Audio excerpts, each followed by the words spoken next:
Welcome once again to Umbawa Radio, where we support literacy and unrepresented authors. I am your host, Simone, and on this evening's show, we are very, very happy to have our special guest, Miss Altovise.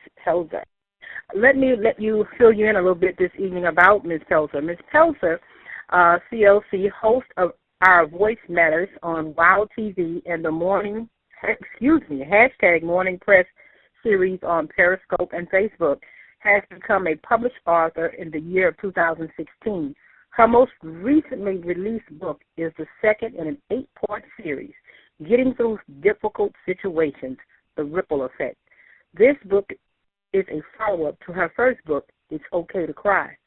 Altovise has learned firsthand what it means to live in difficult situations. Because of her life experiences, she motivates women and youth to find their unique voice. Welcome to the show, Ms. Altovise.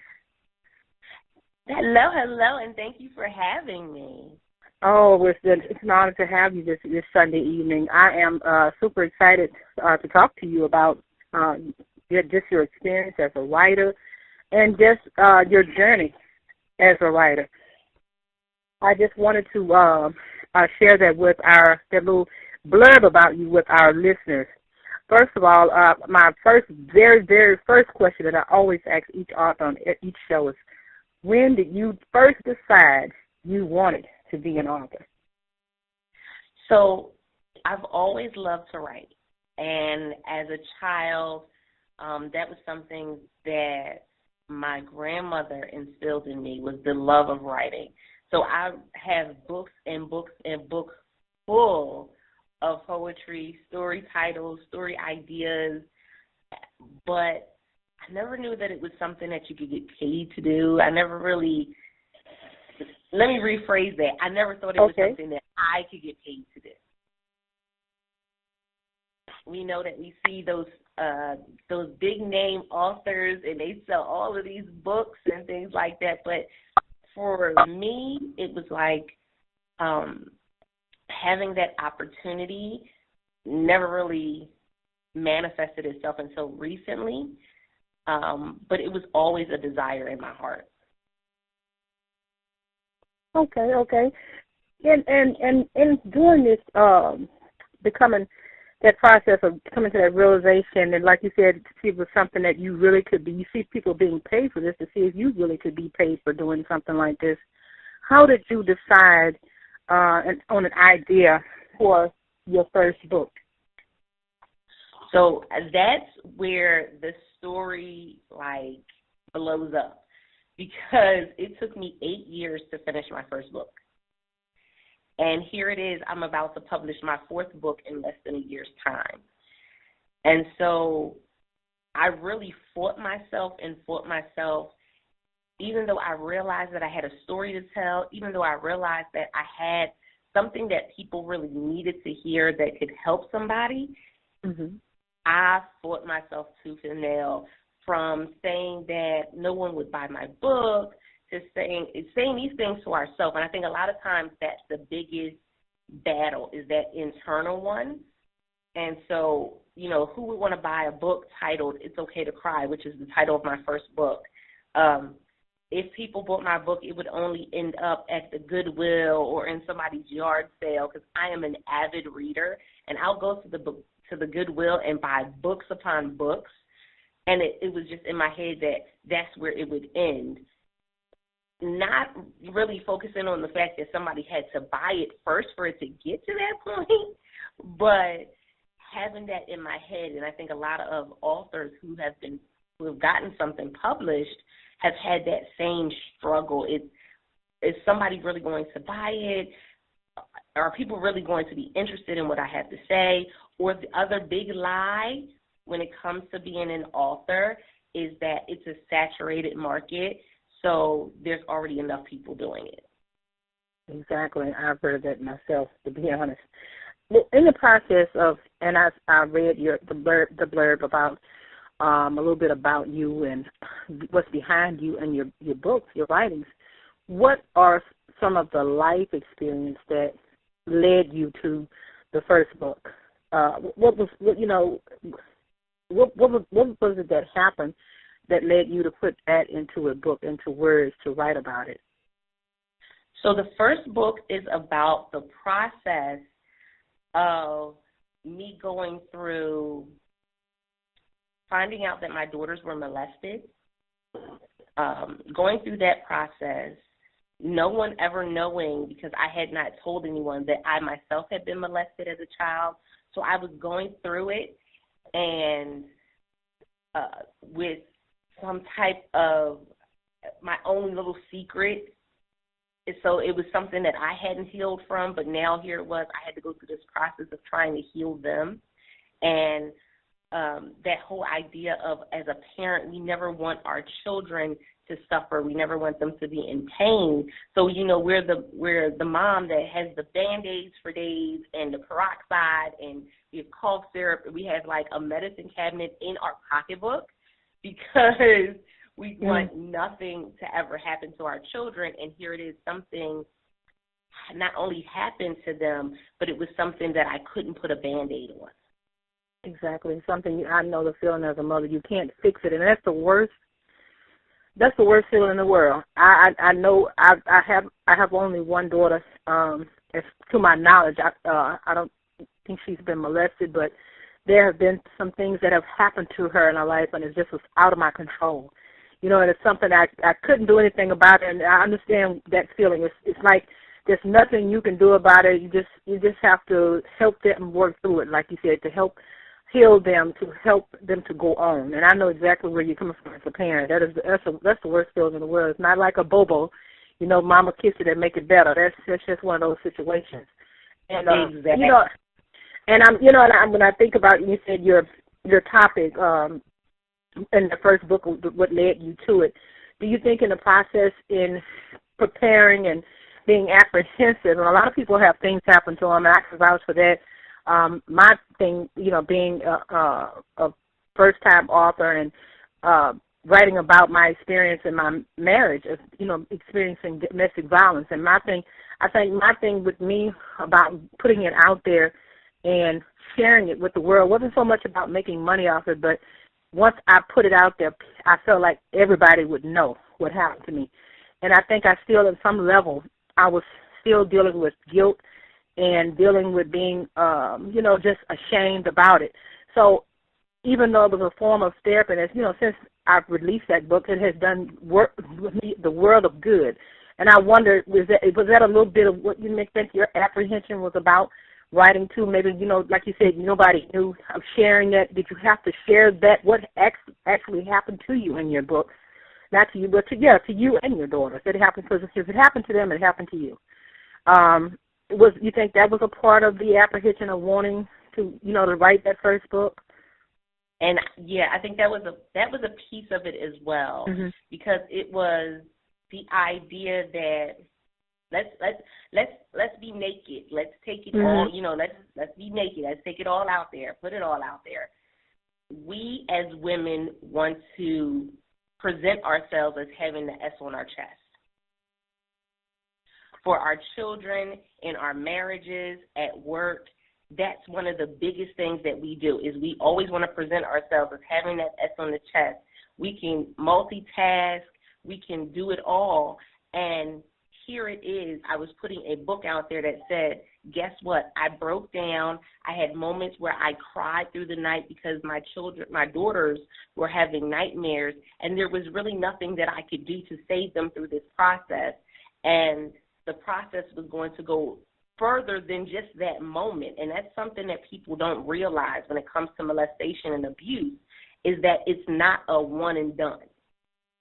It's not, it happens and then you get over it. But see, the world from the outside looking in would think, oh, you just get over it. Pull yourself up by your own bootstraps. Get on with life. Get up out the bed. But no, it's not that easy. It's not that simple. And there's different levels that we have to go through with forgiveness, with honesty. Honesty not just with those around us, but honesty with ourselves. Forgiving ourselves, because a lot of times we blame ourselves for the situation happening or for it being as bad as it was. that's that internal battle that we really have.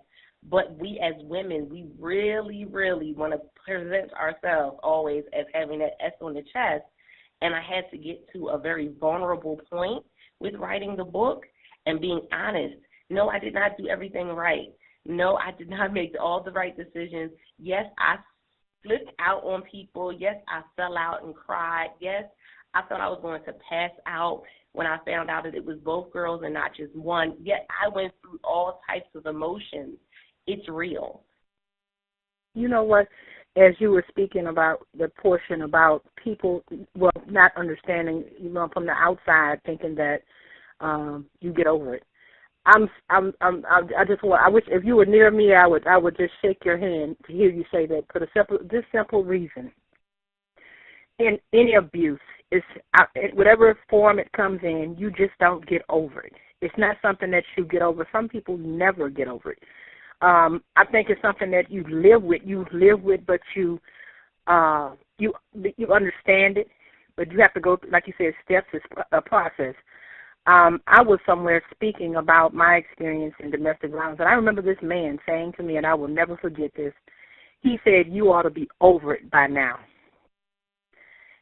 And I remember him saying that, and I told him, I said, "Let me tell you something. This is something that will probably stay with me until I take my last breath." I say, I'm better than what I was 10 years ago. I said, but it's a process. And it affects every relationship that you ever be a part of, and that not just the opposite sex relationships, but any relationships. It's about trust. It's just about accepting of embracing other people. And I'm glad you said that and I'm glad that you've written these books because it allows us to understand. Let me say another thing, and you probably will agree with this. Being a part of the African American community, we have a problem with talking about these types of things. We've known, take them and sweep them under the rug. But I'm so glad that you've written something that will allow people to read and understand that it's a process, and this is something that they need to do. They need to talk about it. They need to forgive. They need to heal. So I give you kudos for that. It took bravery to do that, to be just completely brave and honest, and like you say, naked, to do that. And this is what we need more of. And I'm going to get the books because this is something that needs to be. People need to read it. Just not myself, and if I can read it and share it and say, hey, this is something that we need to, especially as women, like you said, with the S on our chest, and thinking that there are a lot of mothers that are in your shoes right now. Let me ask you this: that first book. How long did it take you to write that book? How long did it take you to put it together and write it? Was it a long process, or like you said at the beginning, you struggled with it? But once you started, you got going. How long did it take before you got it together and got it published and out there? So this is what happened. I literally was writing it. The original title of the book was Press. Mm-hmm. And pressing through difficult situations. And I was writing and writing and writing and writing, and I would start and stop and start and stop. And like I said, I had a struggle, a battle with myself, because it was like, do I really want to talk about this? Do I really want to put this out there? Mm-hmm. And is somebody really going to get something out of this? And so it took me 8 years to publish the first book. But I'm going to tell you what God did. I love my God.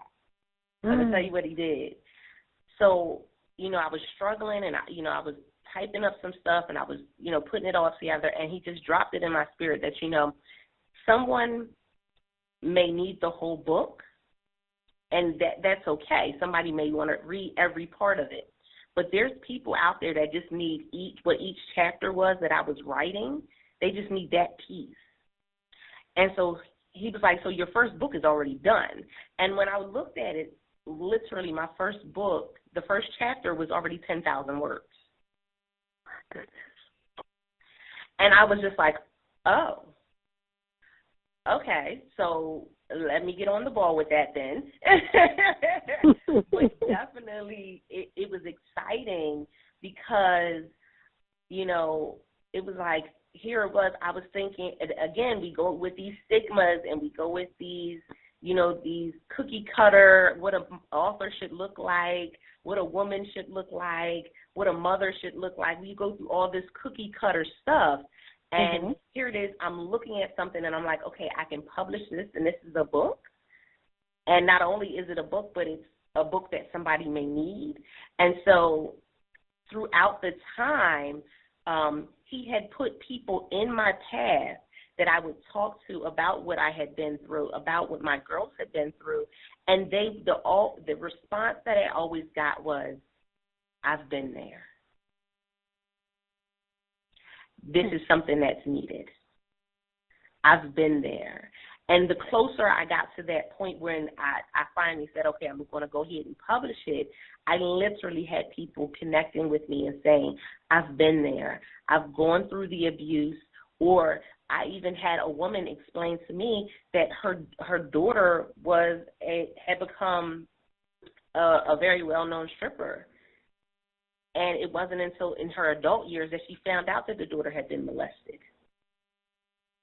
And so, though that piece, see, we look at, again, the outward as human beings, we look at the outward appearance, and we look at the person that's addicted to drugs, we look at the teen parent, we look at the woman that's the prostitute or that may have become the exotic dancer, and we see, they may be looking for attention, they may be doing this, they need to just, again, get over it. But we never look at the real issue. We don't look at the real piece that's going on, what's going on the inside, what went on in their past. And so the biggest piece of what I gained from my process was literally, I tell people all the time, I help you to take the bricks from your personal prison and build a bridge, because the bricks are the divorce, the bricks are the rape, the molestation, the abuse. The bricks are when you were made fun of as a child. The bricks are when, your parents passed away when you were a child. The bricks were the fact that you were a foster child, that you were in the system. I mean, there's so many different bricks, and those bricks have been built around our heart, built around our self-esteem, built around our vision of how we see people, how we engage with people. And so my hope is that what I have will help push somebody past that. And that's a tremendous, when you say all those pieces and put all those things together. And especially when you were talking about, we often look at and wonder why, like you said, people want attention. And I could think of so many things and so many people. Now you have me thinking and wondering what happened to them to lead them to that situation. Well, let me ask you this, Ms. Altovise. How did you get, from the first book, It's Okay to Cry, and then the second book, which is a part of a 8-part series, getting through the difficult situations? Is that still a part of your experience as dealing with your daughters, with them being molested as children, and also you said you discovered that you had been molested? Is this another part, a piece of that puzzle? There are 8 different pieces to this puzzle. Am I correct? Yes. And so it's the 8 stages of going through difficult situations, realizing that the victory is not ours, the victory is not, the battle isn't ours, the battle is God's, the victory is ours. What happens in those alone moments. The second book in the series is The Ripple Effect. And the ripple effect is funny because I thought about the process of, everybody always talks about, the fact that Peter made it out the boat, but he sank. So they bypass the fact that he made it out the boat and just focus on the fact that he sank. Yeah. And when we look at people around us, sometimes we bypass the fact that they made it out the boat. We're just focusing on the fact that they sank. And so, that ripple effect, one thing can affect so many other things in our lives, from the connections that we make, the people that we speak to or don't speak to, the opportunities that we say yes to, or that we completely miss, everything is, connected in some way, somehow. And so the first one was It's Okay to Cry. The second part of that series is The Ripple Effect. Now, my second book was Define Your Voice. And I find with women who have gone through abuse, a lot of times we become silent. We become the people pleaser. We become the yes person. We become that woman that everybody can go to and ask for help, but you can't go to anybody because you don't want to burden anybody. You don't want to have anybody think less of you. You don't want anybody to know what you're going through. So you become silent. And we internalize a lot of stuff. We hold on to a lot of stuff.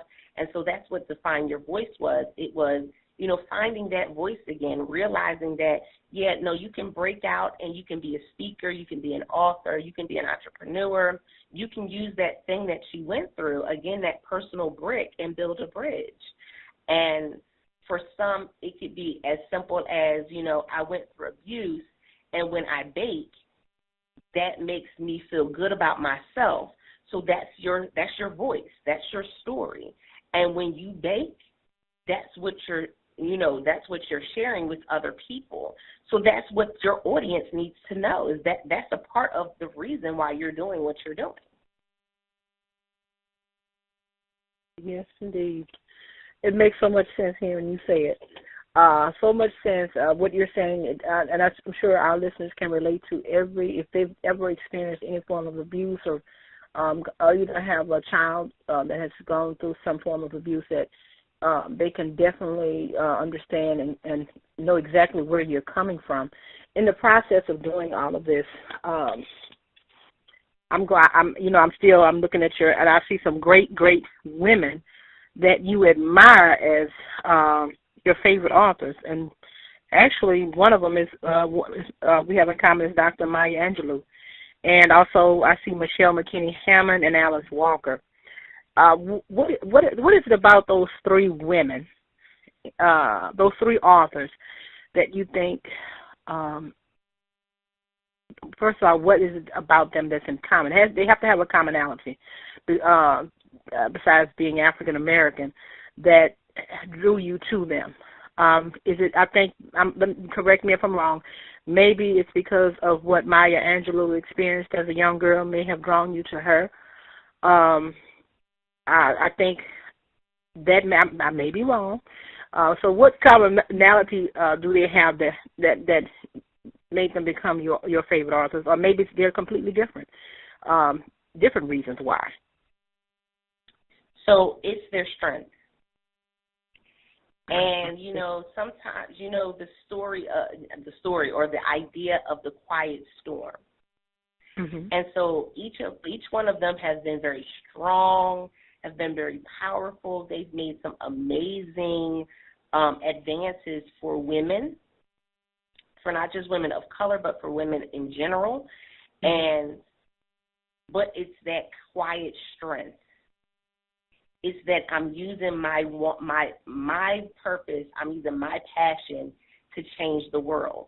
And so when I look at each of their stories and I look at the things that they've done, I'm taken aback, but I'm also encouraged, because I can look at them and say, if they have done it, then Altovise Pelzer, you can do it too. Amen. If Maya Angelou could go through everything she's been through and make it to being Dr. Maya Angelou and leaving a legacy, then Altovise Pelzer, you can do the same thing. And then I want to convey that message to my children. Then, showing my girls, because we all know that whole do as I say, not as I do thing don't work. Firsthand. Okay, I know firsthand. It don't work. It sounds good, though. It sounds good. No, it's real good. So you're absolutely correct in that. Exactly. Okay. They do as they see us do. So if I'm setting the precedent and I'm setting the foundation that's saying, hey, I can do it, you can do it too. I can stand out and be different, you can do it too. I can, I can make some amazing advances and decide to work for myself, you can do it too. I've never been that mom that said you had to go to college. I was always that mom that said, if you want to travel, travel. If you want to go to college, go to college. Whatever you do, I want you to do it 100%. Don't do it just because that's what everyone else does. But I was saying it, but I wasn't living it. Mm-hmm. And so with me writing the books and publishing the books, I'm now saying it and doing it and leaving that legacy for my girls and for my son. And it not only, again, leaves that legacy, but it also shows them, don't just say it, but do it. I saw mommy go from that poverty mindset to being able to, leave her full-time job. I saw mommy be able, and they, of course they don't call me mommy. Well, they call me mommy now if they're being sarcastic because they are teenagers. But I saw mom go from, sleeping on a floor to make sure that we had beds to sleep in, to us owning our own home or, us having our own rooms. I watched the process. Mm-hmm. And it's that process that makes all the difference sometimes, because it's that process that makes it real for people. And it does. And children, they watch us, and and that's why I've become, I've tried to, especially as she became, my daughter's a little older than yours. She's 23, but she's the only child. But and it's almost like I'm hearing myself when I hear you speak about, I never put that demand on her, go to college or you must go. But I always wanted her to do something that you are happy with doing, because if you do something that you're unhappy in, then you're just not going to be able to do your, like you said, your 100, give it 100%. And I've always encouraged her to be an entrepreneur. If that's what you want to do, whatever idea she calls me with, and I'm behind her 110%. I encourage her, like you say, to travel, see the world, do things, experience life, live life. Because I was married at a young age, and I was in my 30s before I started to live life. And I told her, I'd love for her to live way more earlier on than what, to be in your 30s and 40s and starting to live life and to walk into your purpose.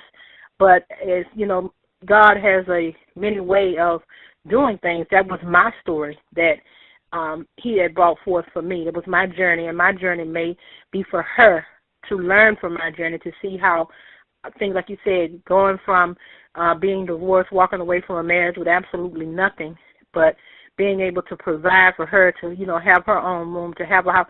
Our stories sound so similar till it's almost it's unsettling hearing you speak about, your I call it a transformation, your journey, unsettling. But children watch, and I've always, like I said, I've always tried this to be an action. I call it inaction, doing something, showing her that I'm doing what I'm doing. And I appreciate seeing women like yourself, and not just only women of color, but any woman doing that for her children. That is the best gift that you could possibly give your child or your children, to let them see you do. And I would love to, those three authors who you admire, but on another level, in your personal, people that you in your life, who would you say would be the one, not necessarily a female, but the one person that inspires you, that you have saw as a pillar of strength in your life, that personally? Who would that individual be? So I'm going to go all the way on this one. And I know she'll probably see the video later.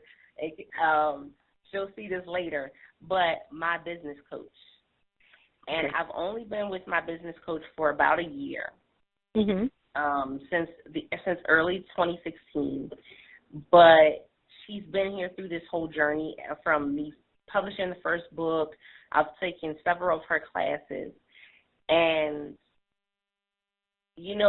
oftentimes women in business, we think cattiness, we think, we don't think collaboration, we think copycat, we think mm-hmm. people are going to steal our idea. But I've learned in working with her that there's a such thing as networking and collaboration with women. And it's not just women of color, but women of every nationality globally. There is a way that we can all collaborate, and even if we're doing the same thing, even if we're talking about the same topic, you're going to be different than me, and I'm going to be different than you. And so throughout this process, I've become the unicorn, and that's what everybody that knows me, that has been in class with me, they know me as the unicorn. When my coach goes live and I'm on her live stream, she says, "Hey, unicorn." So it's funny because, I had to get going through this process. It was like, I can't do this how everybody else does it. I can only be me. Because oftentimes we forget that if we try to do it how somebody else does it, we fail. We can't fill their shoes. Even if we have can we be honest? Even if we wear the same size. Even if we wear the same size, we cannot walk in somebody else's shoes. Because they may walk in 8-inch stilettos, and we need some fabulous flats. Can we be honest? Oh, yes, we can. We may not walk in 8-inch heels, but they look good. That's right. But that don't mean they for you. And That's right. So I love her personality. I love what she teaches us as entrepreneurs. I love what she teaches us as women. But one of the biggest things that has made an impact on me is that she has alopecia. Mm-hmm. And so that means that she loses her hair. Yeah. And she has bald spots in her hair. And so she keeps her hair shaved. When I first met her, she would wear wigs. And I know she's going to get me for telling this one. But she goes live on Facebook and on Periscope. And she had went live and had ended the broadcast on Periscope, but the Facebook video was still going on. And she had taken off her wig.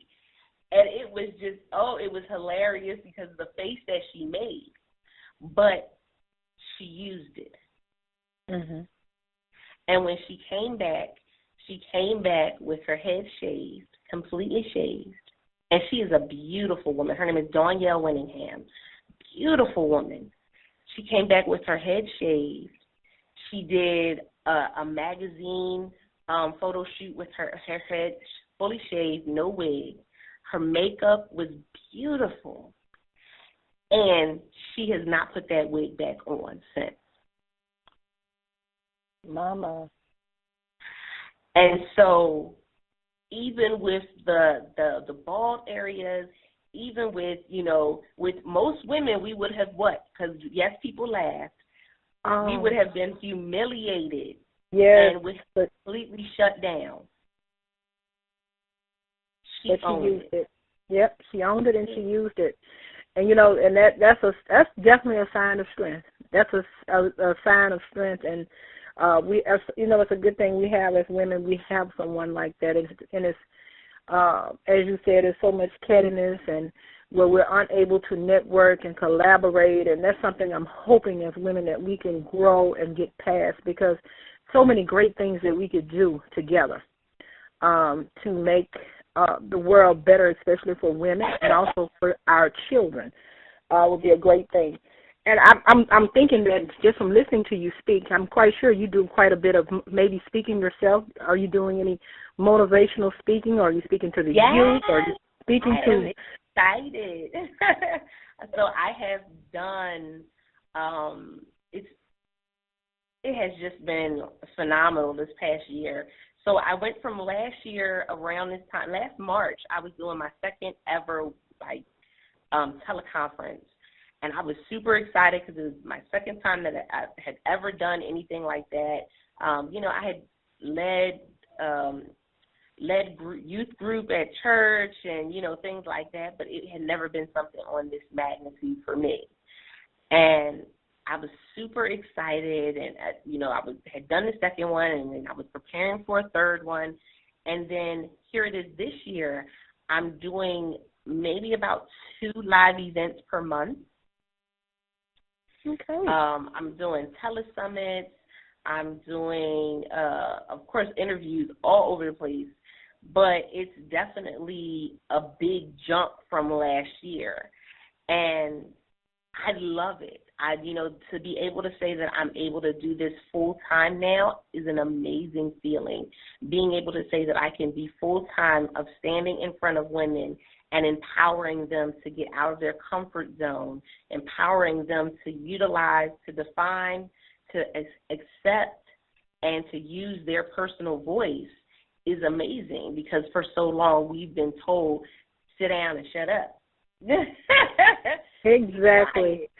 What goes on in this house stays in this house. We have our little sayings that has kept us quiet on so many different levels, even to the point of, if you don't have something nice to say, then don't say anything at all. Well, then am I just supposed to be silent when somebody does something I don't like?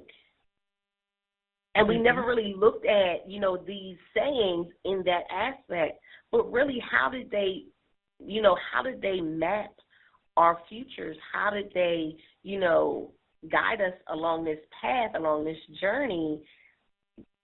Do we really know 100%? A lot of times we don't. But we can spit out those little sayings real quick, can't we? We put them out, and they stay and they stay with us for generations. I could remember my grandmother. If you don't have anything nice to say or good to say, be quiet. Don't say that. Or I hear my grandfather saying women should be seen and not heard. Just stuff like that. And it stays, and if you pass it on, it went from them to my mother's generation to my generation. But then, at some point in time, I've realized this, and I'm going to say this in my 40s, I've realized that I'm no longer silent. I say this all the time about myself. Most times I'll hashtag it, living out loud. And I'm going to live out loud. I was in a marriage that I was quiet for over 10 years, and I had no voice. So now that I have a voice, I seize the moments to have my voice be heard. And that's it's wonderful. It's a wonderful thing when women like yourself that have become authors, and through your writing, you have that platform, you have that forum where you can assist women in finding their voice. That's what it is, finding your voice and finding out who you are and what your purpose is. And then once you realize that, you have no problem not walking into it but running into it. So that's what I look at it at that moment. And I know I'm quite sure, and I haven't ran across an author yet on this show since I've been host that has not had a book signing. And I find it very, very, I'm curious to find what is the most, I want to say, I guess unusual, I'm not going to say bizarre, most unusual venue that you've had a book signing. Is it something, out of the norm, the normal library, bookstore, anything outside of the norm? So this is the thing. I have never done a book signing yet. You are the first, sis. I'm going to remember this interview. You are the first. And there's nothing wrong with that. Is that something that you're interested in possibly doing, or? Definitely. I was looking at what is more feasible with so many changes, especially that I'm always keeping up on what's going on, especially with technology changing as it has been. Do I want to do a virtual book tour? Do I want to do one in person? And, I always kind of moved away from doing the book signing because I live in a small town, like Farmville, small town. Okay. Like around the corner is a farm and orchard, and up the street and around the corner is a horse racetrack, and Okay, yeah, you're in the country. Right. So for me, it's never really been like, okay, go ahead and do a book signing, get it out there. But I've used social media very large. Like all of my book sales have come through social media for the most part, except for, I may sell some books when I go and do live events, when I'm speaking. But the majority of my book sales have all been from online, from going live on social media, because I do go live on Facebook and on Periscope, from, doing the live telesummits and, putting my information out there that way as well. But it's been all virtual. So I'm like, okay, so maybe I'll just do the virtual book tour, since that's more what I've been, I guess, comfortable in. But I don't want to leave out any live book tours. So that'll be coming, I think, over the summer. Okay. That's, in the social media, a marvelous thing. It's an awesome tool when used correctly. I know it has really assisted me with growing my business. It's an awesome tool, and that's one of the things. As the business side of being an author, what is one of the most important things that you can think of a soon to be author or a brand new author? What is one business tip that you could give them, something that they should live by, from the business side of being there? Because, a lot of authors, you hear them talk, especially the brand new ones, or the ones that are in the process of writing a book, and then, they think everything is all glitz and glamour. You just put those books out there on Amazon.com and they're going to sell themselves. But, yeah, that's the first part of it, but the other part of it is the business side of it. So what is one tip that you could give some of these authors that may be listening in or soon to be authors about the business side of being an author? So for the business side of being an author, my greatest tip would be marketing. Have a marketing plan. Because that is one of the biggest things, the biggest misconceptions about being an author is I'm going to put my book on Amazon and people are going to buy it, and then I'm going to be a billionaire by the end of the month. Mm-hmm. And although we wish it would happen that way, it does not happen that way. There is a marketing strategy that we have to have. We do have to continuously market our books. And, I tell people all the time, social media is an amazing tool. But if somebody goes to your page and you say that you're writing a book or you're an author, do they know that you're an author without them sending you a message and asking you? Are you presenting yourself on your page as an author? Are you presenting yourself on your page as a motivational speaker? If not, then you're using social media incorrectly when it comes to your business. Okay. You're a hobbyist. You're not in business. And, with a hobbyist, you take pictures. You might share something every once and again. You get excited about something. You might put it on social media. That's a hobbyist. But someone who has made being a speaker or an author a business, this is a business. And in making this a business, you have to market it like a business. Yeah, it's about consistency. I see a lot of them. Sometimes I'll visit their pages on social media, and I see, it may have been 2 months ago they posted something, and and you have to, like you say, present yourself as an author, as a speaker, whatever it is that you're doing.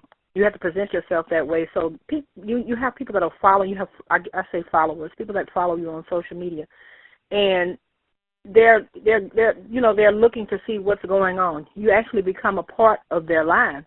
And another thing I want to say is that knowing how to separate your personal from your business. And a lot, I want to know what your thoughts are on that. You see a lot of people, they intermingle their personal, and let me say this, there's nothing wrong with sometimes, if you're an author, if you went on a vacation with your family or whatever, to place that on social media. But I see the author that I interviewed last week, she had insight on this also, about us having maybe a certain topic that you're discussing, or you may have had a question like I do, a question of the day on my page. And you have, everybody's not going to agree with you. And like she said, that back and forth with people on social media, that's something that we should not fall into or get into. What are your thoughts on individuals with, their personal lives and their lives with their businesses, with what they're doing, whatever their craft is, if they're author, if they're a speaker, about separating that? So the biggest misconception is that my business page is my business page and my personal page is my personal page. Mm-hmm. Complete lie. Mm-hmm. If someone comes to your personal page, what is stopping them from buying your products or services? Exactly. It's you. And so no matter what, all social media sites, that's what it should be. It's a business page, even if it's your personal page. So, yes, I may have things that I post when it comes to my children every once and again, but you're going to see topics that I talk about. So when it comes to sex trafficking or domestic violence or being a motivational speaker, you're going to see those types of things on my timeline. You're going to see quotes on my timeline. You're going to see videos of me speaking. You're going to see videos of my live streams on my timeline. You're going to see those things because that's what I do. But if you come to my page and that's not what you see, but in my bio it says that I'm a speaker, then how do you know I'm a speaker? And so one of the things that I challenge people to do is to go and Google yourself. Do a Google search of your name. Look at what social media sites come up. Are they all the same? Does it say that you work at McDonald's on your LinkedIn page, but say that you're a motivational speaker on your Facebook page, and then on Twitter it says you're an author? What is going on? Yes, I understand. You have all of it has to. Everything has to be consistent. It's all about consistency, and that's what I try to explain that over and over to a lot of individuals. You know, sometimes I see young authors here where I live, and I have one particular one. I've taken her, kind of under my wing, and when I see that something that she's doing or she should do, and she'll tell you, I always, I'll message her, I'll text her, I'll say, hey, you should do this. Go back and look at what you did, and she's always so grateful. And as a matter of fact, I'm meeting with her tomorrow because we're actually collaborating and working on some things together for here. But it's great when you can do that. You can, I see that all the time where those little things, I Google myself all the time. But that's a great thing to do, a tool. And I do that too, Google myself. But another thing what does Altovise have coming next? What do you got coming up next? I know there's a new book coming. Am I correct? Yes. So the new book is titled "Hold My Hand." And it stemmed from a talk that I did in January in New Jersey. And it was funny because originally I was supposed to have 30 minutes to speak. I found out maybe like a minute or so before that I only had 10 minutes. And oh, my goodness. With being a motivational speaker, with being a keynote speaker, you have to know how to transform your speech sometimes. Not only to fit your audience, because it may not be the audience that you thought was going to be there, but also with timing. You always have to, be able to switch it up. And so I had 10 minutes, and I slayed them in 8. Oh, my goodness. You are good. So I took a 30-minute speech and made it an 8-minute speech, and the response was amazing. I posted the video up on Facebook, and it has over 2,000, I think like almost 2,700 views on Facebook. And it was Hold My Hand. And I talked about this process of, as a child, there was a moment where I was in the mall with my mother. It was crowded. And it was crowded. We were getting on the elevator, and I turned around, and the elevator doors were shutting, and she was on one side, and I was on the other. And that whole process of, being in an area where it was people I didn't know, unknown faces, but, getting down to the bottom floor, getting off the elevator, I could hear her yelling for me to stay where I was, and a security guard came up to me and held my hand. They tried to talk to me. As a child, I didn't talk to nobody. I don't care who you were, security guard or not. Security guard or not. I don't know you, so I'm going to just look at you strange. But, the security guard, held my hand. And I said, us as women, especially when it comes to abuse, molestation, when it comes to sex trafficking, all of these things, all of us know somebody who has been affected, or we ourselves have been affected by abuse. And so we need somebody to hold our hand. We need somebody to be on that elevator with us, to know that in the moments when we get too scared to push the button to go up or go down on the elevator of life, somebody else is going to be there to push the button. Love it. Love it. And so that's coming out. Excited about that. That'll be out later this month. And then next month, a really big thing for me is I am speaking in Indianapolis. And that event is going to be phenomenal. 300 women, all in one place, all different backgrounds, all different mindsets, all different businesses, some without a business at all. And so the information for that is bit.ly/indie takeover, all lowercase. And it's going to be a phenomenal event. But, yes, I'm one of the main stage speakers for that event. So, of course, I'll have books on hand. I'll have a table. But it's seeing all of these women come together. And I did an event in Fort Lauderdale where I was one of the breakout speakers. And just seeing the whole room full of women, it's an amazing feeling. It really is. I know. Knowing that you can link arms with them, you can cry together, laugh together, and there's nobody's there to steal from each other or anything of that. We're all there to encourage and uplift each other. And a lot of bonds were made during that event. And it just takes you to another level. That's an awesome feeling when you can get together, like you said, and link arms with these women in there from all walks of life. Oh, I know you're excited about that. I'm excited just hearing about it. Yeah. I'm truly excited just hearing about it. What are some of the ways that if someone that's listening would love to have you to actually get one of your books, of all of your books, they wanted to get you to something, a conference or something that they are hosting for you to come out and speak?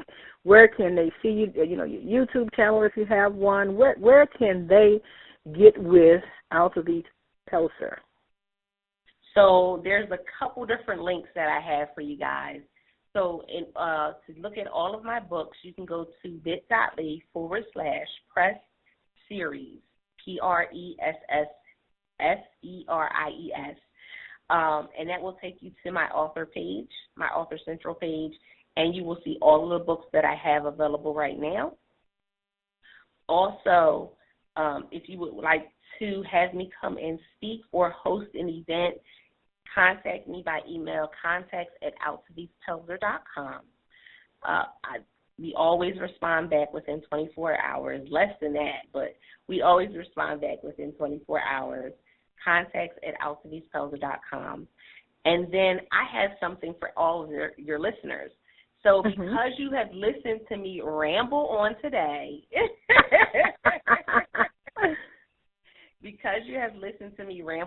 I have something free for you guys. I want to give you guys a free copy of my second book on ebook, as well as a free download of a webinar that I did that was titled I Am Strong. And the link to get that is bit.ly/love my voice, and use coupon code UBAWA. And that is for any of the listeners, anybody who's catching the replay of this. You can always still go back and get that free download because, I know that we always want to be selling, but I want to give. And I think that, defining our voice is a gift that will keep on giving, because as each woman, finds their unique voice, then, it sparks something in them to help another woman. That's the truth. Nothing but the truth. That's something and I applaud you for doing that, because so many, like you said, everybody's on that, that race to sell, and it's so awesome to be able to see someone giving back, and especially, you never know. One of our listeners may be listening in, and they're listening at you and listening at your journey and saying, wow, if she could survive it and overcome it and be able to share with us her journey, then maybe I can do the same. And that's what it's all about. And I applaud, again, I can't applaud you enough. I have really just listening to you speak and your mindset on what you're doing and what you want to do is simply awesome. I have really, really loved this conversation. And I just got to say this, each week it just keeps getting better and better. Better and better each Sunday with each author. And, you know, here at Umbawa Radio, we're just trying to support literacy, of course, but also underrepresented authors. That's the mission for this show. And, you know, and I can't, you know, say it enough. Support our authors, listeners. Support authors like Altovise Pelzer, and she's giving back. And I know you heard that she's just not taking in. She's not like a graveyard or a cemetery. She's not just taking in. She's putting something out. And I'm just excited to have had this conversation with you. And again, could you kind of let them know where they can go and get that free download, our listeners, so they can get on the Altovise Pelzer train? Yes, indeed. So it is bit.ly, it's bit.ly/love my voice, and use coupon code UVAWA. And again, like I said, it's, you know, the free ebook download of Define Your Voice, and it is an audio file of a webinar that I did. It was titled I Am Strong, because sometimes we just need to realize our own strength in order for us to make that next move, in order for us to write the book or become the speaker or, you know, any number of things like that. So bit.ly/love my voice and coupon code UVAWA. All right. And again, we've once again come to an end of another show, another fabulous show. And we've had Ms. Altovise Pelzer, author Altovise Pelzer. She has some awesome insight on healing and being on a journey to where we can become whole again. And it's just awesome, and I want you guys to go out and support her. I do have her website. I'm going to throw it out there again, www.altovisepelzer.com, and we'll go from there. And I want to thank you guys once again for listening in to Umbawa Radio. I'm your host, Simone, and it has been awesome. I want to thank you again, Ms. Altovise, for sharing with us. And it's not often that we get individuals to share and open up and let us know their, like you said, their secret things that have happened that sometimes are a little hard to share. So I want to thank you for sharing with our listeners and sharing with me what you've been through, how you've assisted your girls in becoming whole and healed. Again, thank you guys for listening in, and we'll be right back here again next Sunday. It'll be, I think, 5 o'clock Pacific Standard Time, 7 p.m. Central Standard Time. Again, thank you for listening in. Good evening.